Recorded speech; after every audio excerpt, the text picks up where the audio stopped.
아하수에로 왕 제12년 첫째 달 곧 니산월에 무리가 하만 앞에서 날과 달에 대하여 부르 곧 제비를 뽑아 12째 달 곧 아달월을 얻은지라. 하만이 아하수에로 왕에게 아뢰되, 한 민족이 왕의 나라 각 지방 백성 중에 흩어져 거하는데 그 법률이 만민의 것과 달라서 왕의 법률을 지키지 아니하오니 용납하는 것이 왕에게 무익하니이다. 왕이 옳게 여기시거든 조서를 내려 그들을 진멸하소서. 내가 은 1만 달란트를 왕의 일을 맡은 자의 손에 맡겨 왕의 금고에 드리리이다. 왕이 반지를 손에서 빼어 유다인의 대적 곧 아각 사람 함무다다의 아들 하만에게 주며 이르되, 그 은을 내게 주고 그 백성도 그리하노니 너의 소견에 좋을 대로 행하라. 첫째 달 13일에 왕의 서기관이 소집되어 하만의 명령을 따라 왕의 대신과 각 지방의 관리와 각 민족의 관원에게 아하수에로 왕의 이름으로 조서를 쓰되 곧 각 지방의 문자와 각 민족의 언어로 쓰고 왕의 반지로 인치니라. 이에 그 조서를 역졸에게 맡겨 왕의 각 지방에 보내니 12째 달 곧 아달월 13일 하루 동안에 모든 유다인을 젊은이 늙은이 어린이 여인들을 막론하고 죽이고 도륙하고 진멸하고 또 그 재산을 탈취하라 하였고, 이 명령을 각 지방에 전하기 위하여 조서의 초본을 모든 민족에게 선포하여 그날을 위하여 준비하게 하라 하였더라.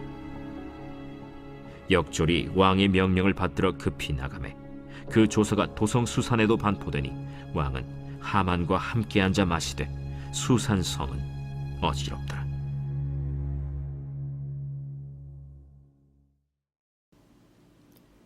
샬롬, 여러분 반갑습니다. 오늘도 큐트로 여는 기막힌 하루입니다. 이 시간 우리에게 허락하신 본문은 에스더 3장 7절부터 15절까지고요. 제목은 진멸하라는 명령을 주셨습니다. 하나님께서 지금 우리에게 오늘이라는 하루를 선물로 주셨습니다. 진멸하라는 명령을 통해 구원이 나타나는지, 나의 야망과 욕심이 드러나는지 묵상하시는 시간이 되시기를 바랍니다. 첫 번째로 진멸하라는 명령에 하만의 악한 음모가 있습니다. 9절입니다. 왕이 옳게 여기시거든 조서를 내려 그들을 진멸하소서. 내가 은 1만 달란트를 왕의 일을 맡은 자의 손에 맡겨 왕의 금고에 드리리이다 하니, 아하수에로 왕 제12년 첫째 달 곧 니산월에 무리가 하만 앞에서 날과 달에 대하여 부르 곧 제비를 뽑았다고 합니다. 그러니까 에스더가 왕비가 된 지 5년차가 되는 해를 가리키는 거죠. 이때 무리들이 제비를 뽑았고 그 달이 12째 달 곧 아달월을 얻었다고 합니다. 우리나라 달력으로 예를 들자면 1월에 제비를 뽑았는데 11개월이 지난 달이 되는 12월을 뽑았다는 이야기입니다. 어제 큐티를 하신 분들은 아시겠지만 지금 하만이 열이 잔뜩 올라있는 상황이죠. 궁궐에 들어오면 남녀노소를 막론하고 그 앞에서 엎드려 절을 했는데 유일하게 딱 한 사람만이 뻣뻣하게 서서 절을 하지 않는 모르드게가 거슬렸고, 그가 유대인이라는 사실을 아는 순간 그뿐만 아니라 그의 민족을 말살시키고 싶은 적개심이 화산처럼 끌어올랐기 때문입니다. 어떻게 하면 어떤 방법이어야 가장 효과적일지를 얼마나 궁리를 했는지 무리가 다 알 정도였습니다. 하만과 똑같은 무리들은 제비를 뽑아서 거사날, 즉 유대인 말살 사건의 날을 잡고 하만에게 보고를 합니다. 하만은 자기 개인적인 화를 다스리지 못해서 모르드게가 나는 유대인이다 라고 했던 것을 빌미로 삼았습니다. 그리고 각각 흩어져 생활하고 있었던 유대인들을 왕의 법률을 지키지 않고 있으니 이들을 받아들이고 살게 한다는 것은 결코 이익될 것이 하나도 없다고 보았습니다.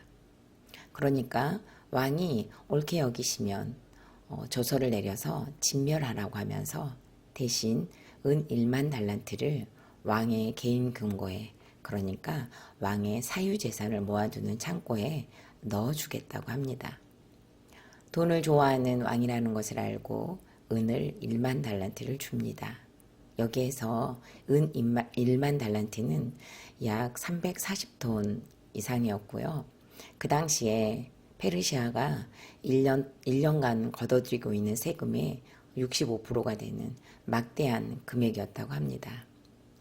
나중에라도 아하수에로의 변덕을 미연에 방지하고 조서를 변경할 일이 없도록 철저하게 뇌물을 먹이면서까지 음모를 도모하면서 빠져나갈 수 없도록 치밀하게 계략을 꾸미고 있는 것이죠. 뿐만 아니라 그 이면에는 유대인을 진멸하게 될 경우 탈취한 재물로 충당하겠다는 속셈도 담겨 있기도 합니다. 그리고 지금 이 당시 페르시아에 남아있던 유대인들은 어느 정도 물질적 안정이 확보되었기 때문에 본토로 돌아가지 않고 남아있는 자들이 많았다고 하네요. 하만은 이미 현재 살고 있는 유대인들의 경제 상황까지 모두 파악을 다 끝낸 상태라는 것을 말해줍니다. 본문에 등장하는 하만은 상당히 아픈 사람이죠. 인종 욕구가 어마어마한 사람이라는 것을 우리가 이제는 알 수 있습니다. 인사를 하지 않았다고, 무시를 받았다고 그 한 사람에게만 화를 푸는 것이 아니라 민족에게까지 화를 풀어야 직성이 풀리는 것으로 자신이 가지고 있는 권력과 명예와 부를 총동원해서 업무로 꾸미면서까지 풀어야 하는 것을 보면 그의 인격이 얼마나 어긋나 있고 망가져 있는지를 알게 합니다. 미국의 FBI의 통합 범죄 보고서에 따르면요, 연쇄적 혹은 상습적으로 범죄를 저지르는 사람들의 일반적 특징으로 가장 두드러진 것은 어린 시절의 학대 경험이라고 합니다. 어렸을 때 종종 심리적으로나 신체적, 성적 학대로 고통을 받았던 시간들이 있었던 것이죠. 그리고 이 시간들이 방임이나 방치가 되는 환경에서 성장할 경우 반사회적 인격장애를 가진 한 사람의 성인이 되어 그 당시 자신을 학대한 사람에게 뿐만 아니라 그와 비슷한 모습의 전혀 다른 사람들에게까지 범죄를 저지르게 되는 것입니다. 오늘 본문에 등장하는 하만이 어떤 어린 시절을 보냈는지 성경은 알려주지 않지만 우리가 추론은 할 수 있는 것 같습니다. 하지만 하만이 성경에서만 나오는 사람일까요? 인사를 받지 못했다고 유대인을 말살할 음모와 계략을 꾸미는 학살범이 에스더에서만 나오는 사람일까요? 저는 아니라고 봅니다. 하만의 모습이 저에게도 있고 여러분에게도 있지 않겠습니까? 여러분이 이미 알다시피 저는 엄마와 살면서 페류나의 제패를 목에 걸었습니다. 그냥 페류나가 아니죠. 엄마를 죽이고 싶은 충동과 싸우면서 집에 들어가지 못하고 동네를 몇 바퀴씩 돌다가 들어가야 했던 시간이 있었습니다. 그 당시 내면에서 들리는 소리까지 있었습니다. 지금 생각해도 소름이 돋는 목소리입니다. 예전에 저는 제가 이런 사람이라는 것을 정말 꿈에도 몰랐습니다. 오늘 본문을 묵상하면서 제가 바로 하만이라고 하시는 말씀을 듣습니다. 모르드게 한 사람에게만 화를 풀어도 되지만 하만은 음모와 계략을 꾸미면서까지 그의 민족을 말살하겠다는 악한 모습을 드러내는 것이 저의 모습으로 인정이 되게 하십니다. 어린 시절의 학대와 차별이 있다는 이유로 친정어머니의 인생을, 친정어머니의 삶을 무시하고 비난하고 있다는 점이 바로 하만의 모습과 같다고 하시는 것 같습니다. 어머니를 객관화하려 하지 않고 가해자라는 프레임을 만들어 놓고 가로 열고 가해자, 또 가로 닫고 가해자라고 여기고 있던 저의 모습을 상기시키십니다. 질문합니다. 나는 배우자 자녀에게 어떤 선입견이나 고정관념이 있나요? 한 가지 행동이나 사건으로 보지 않고 그동안에 있었던 사건이나 문제까지 연결해서 보고 있진 않나요? 나에게서 드러난 하만의 모습은 무엇이며 타인에게서 보게 되는 하만은 어떤 것입니까? 두 번째로 진멸하라는 명령을 통해 우상이 드러났습니다. 10절과 11절입니다. 왕이 반지를 손에서 빼어 유다인의 대저 곧 아각 사람 함무다다의 아들 하만에게 주며 이르되 그 은을 내게 주고 그 백성도 그리하노니 너의 소견에 좋을 대로 행하라 하더라. 아하수레오 왕은 자기 개인 금고에 은 1만 다랄들을 넣어준다는 하만의 말에 고민도 하지 않고 반지를 손에서 빼어 하만에게 줍니다. 1년 동안 걷어들이는 세금의 65%가 한순간에 그것도 자기 재산으로 들어온다고 생각을 하니 정말 넋이 나간 것 같아요. 이 당시 페르시아는 주변국들까지 점령하고 있는 상태여서 나라가 부강함의 극치를 달리고 있는데도 돈을 보니 이성을 잃은 아하수에로입니다. 어쩌면 하만도 이것을 알고 접근을 하지 않았을까 싶습니다. 가장 쉬운 방법이 돈이었고 그가 가진 것도 돈이었기 때문이었겠죠. 아하수에로도 얼마나 기분이 좋았던지 반지만 빼주는 것으로 끝내지 않았습니다. 11절을 보니까요. 그 은금을 내게 주고 그 백성도 그리하노니 너의 소견을 좋은 대로 행하라고 합니다. 그 은을 하만에게 준다는데 누구의 은을 말하죠? 그 백성은 또 누굽니까? 그 은은 하만이 몰살시키고자 하는 유대인들의 은을 말하고요. 그 백성도 바로 유대인을 가리킵니다. 아하수에로는 은 1만 달란트를 단번에 편하게 챙기고 하만에게는 유대인 대량 학살의 전권을 건네주면서 유대인의 재산을 몰수할 권한까지 위임하고 있습니다. 그러니까 이 학살 사건에서 얻어진 유대인들의 모든 재산을 하만에게 하사하겠다는 뜻입니다. 이것은 하만이 페르시아 왕권을 무시하고 있다는 편견을 유대인들이 페르시아 왕권을 무시하고 있다는 편견을 아하수에로에게 심어주었기 때문에 유대인 대량 학살 사건을 추진하는 것을 공로로 인정하고 있다는 증거입니다. 하만은 왕의 서기관들을 소집하고 자기 명령을 따라 왕의 대신과 각 지방의 관리와 각 민족의 간원들에게 왕의 이름으로 조서를 써서 각 지방의 문자와 각 민족의 언어로 써서 왕의 반지를 찍어 공포를 했습니다. 한 민족을 대학살하고 진멸하라는 명령에 따른 돈이 주어지자 무장해제가 되는 아하수에로의 모습, 돈을 좋아하는 왕이 드러났습니다. 그리고 하만은 어느 정도로 돈을 주면 왕이 좋아할 것을 이미 알고 있었던 것 같습니다. 그도 대학살의 사건을 빌미로 왕에게 건넨 만큼의 돈을 다시 회수하는 것으로 돈을 좋아하는 것이 드러나고 있습니다. 더군다나 돈뿐만 아니라 말살하고 싶은 백성까지도 좌지우지하는 권한까지 보호받았으니 더할 날이 없는 야망과 권세까지 얻게 된 셈입니다. 끼리끼리라는 말이 있는데요. 그 왕의 그 신하의 모습입니다.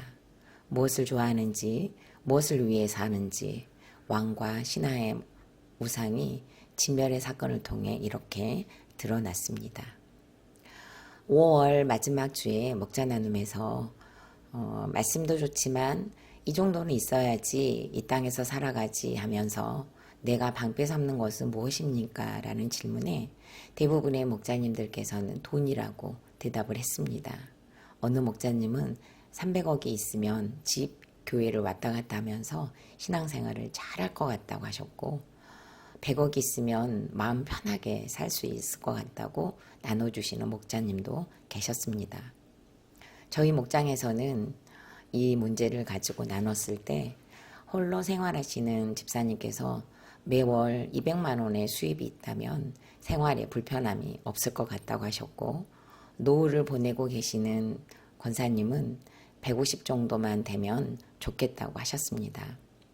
또 자녀들을 양육하고 계신 모고는 그래도 700만 원 정도라면 불편함이 없을 것 같다고 하셨고, 저는 예전에는 250만 원 정도만 있어도 살겠다고 기도한 적이 있는데 막상 250만 원으로 살아가려니 쉽지 않다는 고백을 했었습니다. 목자님들의 나눔에서와 목원들의 나눔에서 한 가지 특징이 있었습니다. 무엇이었을까요? 한결같이 돈 이야기를 하니까 다들 얼굴이 빛이 나고 광채가 날 정도로 화사했다는 겁니다. 비록 지금은 내 통장에 돈이 없어도 돈을 생각만 해도 마음이 들뜨고 즐겁고 행복해지는 것을 보았습니다.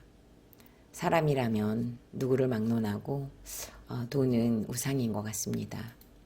성경 에세이를 출간하신 김윤희 목사님은 대학생 강연회를 통해 많은 젊은이들에게 돈을 종으로 삼으면 최고의 종이 되고 돈을 주인으로 삼게 되면 최악의 주인이 된다는 말씀을 하셨습니다. 그만큼 돈에서 자유하기 어렵고 쉽지 않다는 것을 말씀하시는 것 같습니다. 김양재 목사님도 모두 문제의 끝에는 돈이 있다고도 하셨는데 저 역시도 재패 중에 열심, 성실, 중독, 야망은 그 뿌리에 돈이 있습니다. 남편과의 결혼에서도 사명으로 우선하는 목회보다는 큰 교회라면 돈을 좀 편하게 쓸 수 있지 않을까라는 막연한 욕심이 자리 잡고 있었던 것 같습니다. 가난한 어린 시절은 돈을 사랑하는 성인으로 자라게 한 것 같아요. 돈을 우상 삼고 사는 자가 되었습니다. 감사하게도 하나님은 지금 저에게 많은 돈을 주시지 않아서 여전히 마트 가지 않기 적용을 하고 있는 중입니다. 이 환경이기 때문에 아껴 쓰고 절약하는 것이지 돈이 있다면 절대 그러지 않을 저입니다. 환경으로 배우는 절제와 인내의 훈련 중에 있다고 할 수 있습니다. 질문합니다. 나에게 있어서 우상은 무엇입니까? 돈의 유혹에 넘어가서 크게 대가를 치른 적이 있나요? 요즘 나는 돈으로 해결하고 싶은 것이나 문제는 무엇인가요? 하나님께서 주신 물질에 자존감을 배우고 훈련받는 인생이 되게 해달라고 기도하시고 더 주신 것에는 감사함으로 베푸는 자가 되기를 바랍니다. 세 번째로 구원과 상관없는 진멸은 어지러울 뿐입니다. 14절과 15절입니다. 이 명령을 각 지방에 전하기 위하여 조서의 초본을 만든 모든 민족에게 선포하여 그날을 위하여 준비하게 하라 하였더라. 역졸이 왕의 명령을 받들어 급히 나가매 그 조서가 도성 수산에도 반포되니 왕은 하만과 함께 앉아 마시되 수산성은 어지럽더라. 이 모든 일이 너무도 신속하게 처리되고 공포됩니다. 일사천리로 이 문제가 나라의 방방곡곡까지 보내집니다. 어떤 방해도 없이 정말 수월하게 순풍을 탄 배와 같이 진행되는 것을 봅니다. 지금으로부터 11개월 후인 3월 13일 하루 동안에 모든 유대인, 그러니까 젊은이, 늙은이, 어린이, 여인을 막론하고 죽이고 도둑질하고 진멸하고 그 재산을 탈취하라는 공포입니다. 이날 하루에 있어야 할 일이기 때문에 만반의 준비까지 해야 한다는 것도 알렸습니다. 11개월이라는 기간에 하만에게 있어서는 유대인의 대학살의 준비 기간입니다. 각 지방에 있는 사람들에게는 그동안 친하게 지냈던 이웃, 친구들, 때로는 친척을 죽이고 조룩하는 문제가 되었습니다. 돈으로 왕을 매수하더니 이제는 돈으로 백성들까지 매수하고 있네요. 어떤 사람은 공포로, 어떤 사람은 충격으로, 어떤 사람은 기회로 삼는 등등의 반응들로 온통 도시가 어지럽게 됩니다. 혼란스러울 수밖에 없는 사건을 지금 온 나라가 만난 것이죠. 느닷없이 죽이고 빼앗아야 하는 엄청난 사건 앞에서 이 소식은 어지러울 수밖에 없습니다. 구원이 없고 생명이 없는 소식은 혼란만 가져오고 어지러울 뿐입니다. 대혼란과 어지러움 속에서 앞으로 에스더를 묵상하다 보면 아시겠지만 하나님께서는 이 어지러운 시기를 구원의 사건으로 만들어가고 계십니다. 하만은 음모를 꾸며서 자기 화를 푸는 것으로 계략을 꾸미기 위해 제비를 뽑고 나를 잡았지만 하나님께서는 이것을 손으로 바꾸사 구원으로 임재하시는 것으로 사용해 가실 것입니다. 하나님은 없고 구원과 상관없는 진멸은 분명히 기억하십시오. 어지러울 뿐입니다. 저는 결혼 15년이 이랬던 것 같아요. 해석이 되지 않았기에 옳고 그름으로 남편의 행위를 진멸하려고 했고 그 방법은 무시로 진멸을 했습니다. 그리고 이혼으로 진멸하기 위해 교인들을 선동해서 이혼 작전 기도를 하면서까지 거룩을 위장한 악한 이혼 음모를 꾸몄습니다. 어지럽고 혼란스러운 결혼 생활로